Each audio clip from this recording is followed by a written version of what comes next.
Welcome back mga kaltab. Ito na naman po ang inyong lingkod, si Mr. Destiny. At ang pag-uusapan nga po natin, itong mga nangyayari ngayon.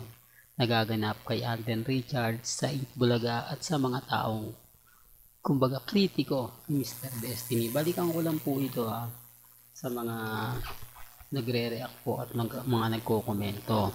Alam nyo po naman po mga kaaldab na yung mga ina-update ko 101%, hindi po ba legit siya? Hindi lang po nila matanggap. Hindi po ba tama naman po yung mga sinabi nila na hindi naman talaga sinabi ni Mr. Destiny na lilipat siya sa TV5. Hindi naman sinabi ni Mr. Destiny na pipirma siya ng kontrata sa ibang network. Mananatili siyang kapuso habang buhay. Pero hindi na po niya obligasyon o wala na po siyang obligasyon na once na isang patawag lang, agad-agad siyang pupunta. Na once na, kumbaga, sasabihin na ganito ganyan, wala po.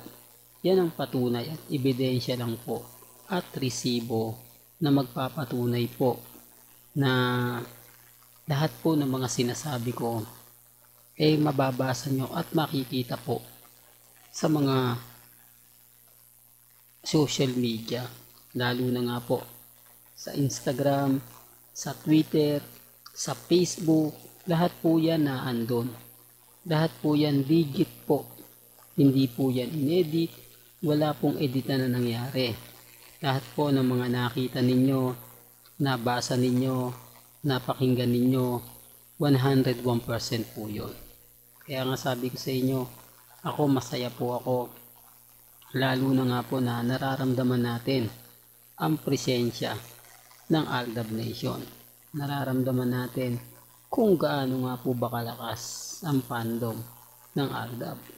Kaya nga po hindi ako basta-basta affected o never po akong naapektuhan kapag may mga bagay-bagay nga po na, kumbaga, lumalabas. Taliwas po sa mga sinasabi at taliwas po sa mga komento ng iba. Kaya nga po hindi natitinag si Mr. Destiny. Kaya nga po kita nyo hanggang ngayon matatag si Mr. Destiny. Hindi po ba? Well, balikan natin. Apuntahan na po natin ang ating pinaka main update. Pansin nyo po ba mga post ng Itbulaga at ni Henyo Master Joby Video? Pasimple lang po na may mga pagkakataong mapapaisip po kayo. Bakit napapadalas na nga po ang group hug o mga photos ng ganito? Ito kasi ng mga panahon ng Aldab, buhay na buhay yung mga ganitong photos. Issue na naman yan, Mr. Destiny. Parang may gusto kang sabihin na hindi mo maidirekta. Parang may gusto kang ipunto na, kumbaga, gustong mong sabihin na talagang medyo naiilang ka lang. Kaya nga sabi ko sa inyo mga kaaldab, ako po yung tipo o ako po yung, kumbaga, nag-aantay ng simple pero may, di po ba? Yun naman po talaga yung kagandahan nyo po . Lagi ko naman sinasabi at paulit-ulit ko naman po kayong binibigyan ng update na may mga bagay po na talagang kailangan ganito ang gawin para maparamdam sa Aldab Nation. Gaya nga ng sinabi ko, mababaw lang po ang kaligayahan ng fandom.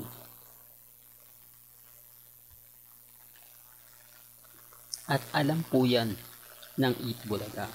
Alam po nila kung papaano nga po mamamaniobra, kung papaano nga po magkakaroon ng mga ganitong update, kung papaano nga po malalaman ang buong kwento at ang buong senaryo.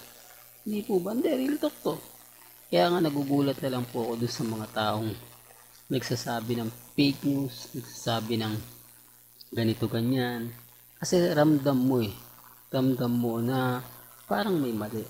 Ramdam mo na, kumbaga, kung sasabihin mo to at kung gagawin mo, ay talaga naman po mapapaisip ka ng gusto. Mapapaisip ka dahil hindi naman po lahat na mga nakikita ninyo, napapanood ninyo, napapakinggan ninyo, talaga naman pong umaayon. Hindi po ba? Hindi, real talk to mga kaaldab. Kaya sabi ko sa inyo, relax lang po kayo. Maging kampante, maging matatag. Hayaan nyo lang po yung mga taong bitter na bitter po sa channel ni Mr. Destiny. Yung tipong hahanap-hanapin po ang mga bagay-bagay na talaga namang nakakatuwa.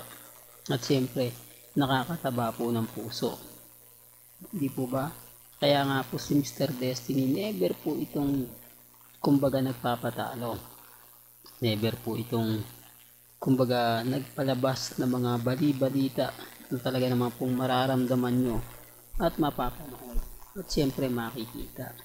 Yan ang isa sa kumbaga masaya. Yan ang isa sa patunay lang po at respeto lang po mga kaaldab na mga post nila si Alden Richards po talaga ang bida. Si Alden Richards po talaga ang totoo. Kaya nga po yung mga pahayag at kuwento po ng mga ilang kritiko natin, wala na po ba? Trending na si Alden eh. Kumbaga, buo na si Alden Richards. Ang ibig kong sabihin, ito na po yung pinakahihintay ng lahat. Ito na po yung pinakahihintay ng Aldab Nation. Kaya nga, respeto na lang po sa mga taong ayaw pong maniwala. Respeto na lang po sa mga taong kritiko. Hanggang ngayon, Mr. Destiny, sa mga nagsasabing fake news daw tayo, sa mga nagsasabing wala nang ganito, wala nang ganyan, okay lang po yun. Po ba? Importante lang naman po na kung ano yung update mo, kung ano yung latest na gusto mong gawin, okay lang po yan. Ang importante lang naman po mga kaaldab, maging updated ka. Importante lang naman po mga kaaldab na kumbaga, makuha mo yung bagay-bagay na alam naman po natin. Hindi po ba? Na talagang kumbaga ramdam mo. Kaya ang sabi ko sa inyo, relax lang po kayo, kampante lang po kayo. Po ba? Hayaan nyo lang po yung mga taong kumbaga laging nagtatanong. Po ba? Kaya sabi ko sa mga mamis, sa mga titas na paulit-ulit pong kumbaga nagsasabi ng fake news yan si Mr. Destiny, okay lang po yun. Alam naman po natin ang buong istorya at syempre alam natin ang buong kwento na kahit balik ka rin natin ang sitwasyon, kahit sabihin nila yung mga bagay-bagay na alam naman po natin hindi tama, alam naman po natin na talagang mahirap, di po ba? Lalo na po sa mga bitter, talagang doon nyo po mararamdaman ang presensya po ng Aldab Nation. Kaya nga sa dami ng mga kumbaga nagre-react at nagko-komento patungkol sa channel natin, nakikita nyo naman po kung gaano pa rin po tayo katatag, kung gaano pa rin po ba tayo ka-effective. Di po ba? Yun naman po yung importante. Yun naman po yung lagi kong sinasabi at lagi kong pinapaintindi at pinapaunawa. Bagamat marami pong kwento, maraming mga sinasabi, okay lang po yan. Normal lang po yan. Lalo na nga po mga kaaldab kapag ang pinag-uusapan natin sina Alden Richards at si Maine Polkerson. Kaya nga po relax lang po ako eh. Kita nyo naman po sa mga update natin. O ba na Aldab lang po ang malakas. Hanggang dito na lang po ang ating latest updates. Kaya kung gusto nyo pa po ng pinaka-latest at sariwang update, abay lagi lang po kayong tututok sa channel ni Mr. Destiny para updated kayo sa mga bago at sa mga latest na i-upload po natin maya-maya lang. Kaya kung bago ka lang sa channel na to at isa kang true-blooded Aldab Nation na nagmamahal kina Mengay at Isoy, tama po ang channel na pinuntahan mo. Kaya consider na po kitang bagong subscriber at kung kalimutang i-share ang mga video po natin sa mga mamis, sa mga titas at sa mga sinyon. Hanggang sa muli, salamat po sa panonood at pakikinig.